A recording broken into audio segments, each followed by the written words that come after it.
নমস্কার বন্ধুরা, আশা করি আপনারা সবাই ভালো আছেন। আজ আমি নিয়ে এসেছি পোহা ভেজ কাটলেট রেসিপি। আমার চ্যানেলে নতুন হয়ে থাকলে চ্যানেলটি সাবস্ক্রাইব করে পাশে থাকা বেল আইকনটা অন করে রাখবেন। আর আমার নতুন বন্ধু পুরনো বন্ধুদের সবাইকে জানাই আমার পাশে থাকার জন্য অসংখ্য ধন্যবাদ। চলুন দেখে নিন আমি রেসিপিটা কিভাবে তৈরি করছি।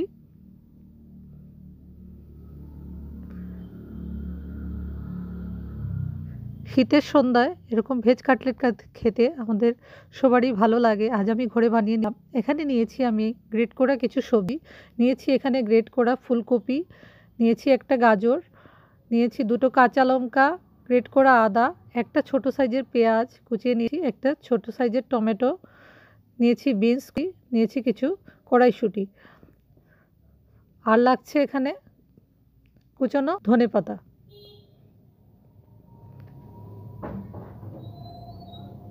আর এখানে নিয়েছি চিড়ে। আমি এরকম ধরনের চিড়ে নিয়েছি, পাতলাটা।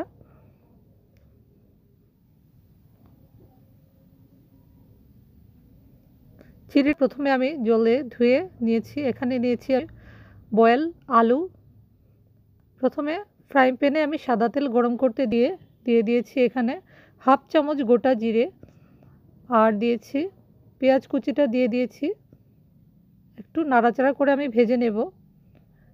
এখন একে একে সব সবজিগুলো আমি দিয়ে দিলাম।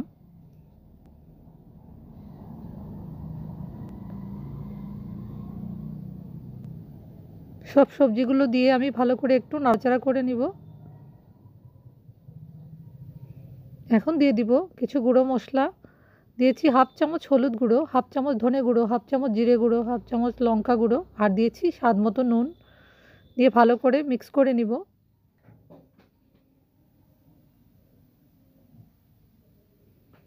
দেখুন, এখন দিয়ে দিলাম উপর থেকে আমি 1 চামচ গোলমরিচের গুঁড়ো আর হাফ চামচ গরম মশলা গুঁড়ো। ভালো করে মিশিয়ে নিয়েছি।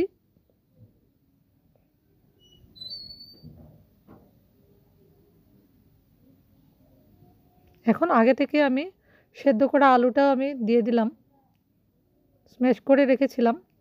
এখন চিড়েগুলো ভালো করে জল ঝরিয়ে নিয়েছি। এখন হাতটা ভালো করে ধুয়ে আমি এগুলো একটু চটকে মেখে নেব। এখন আমি চিড়েটাও দিয়ে দিলাম। গ্যাসের ফ্লেমটা একদম লোতে রেখে এগুলো আমি ভালো করে নাড়াচাড়া করে সব একসাথে মিক্স করে নেব।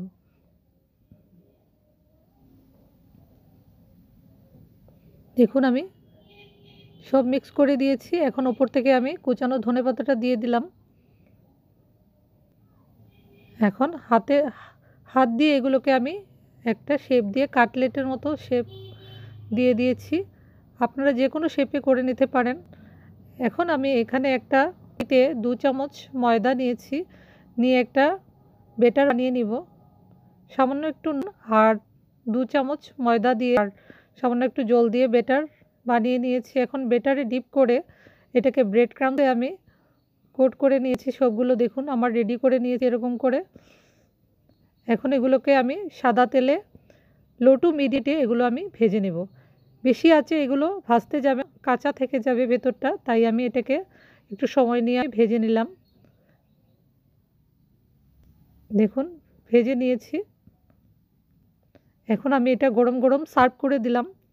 আপনারা এটা বাচ্চাদের টিফিনেও দিতে পারেন, সকালে ব্রেকফাস্টে বা সন্ধ্যার টিফিনে এটা বানিয়ে নেবেন। দারুণ টেস্টি হয়, একবার আপনারা এটা বানিয়ে দেখবেন। যদি ভালো লেগে থাকে একটা লাইক করে দেবেন, সবার সাথে শেয়ার করবেন, আর কমেন্ট বক্সে অবশ্যই জানাবেন আপনাদের কেমন লাগলো। আজ এই পর্যন্ত, আরও একটা নতুন রেসিপি নিয়ে চলে আসব। ধন্যবাদ।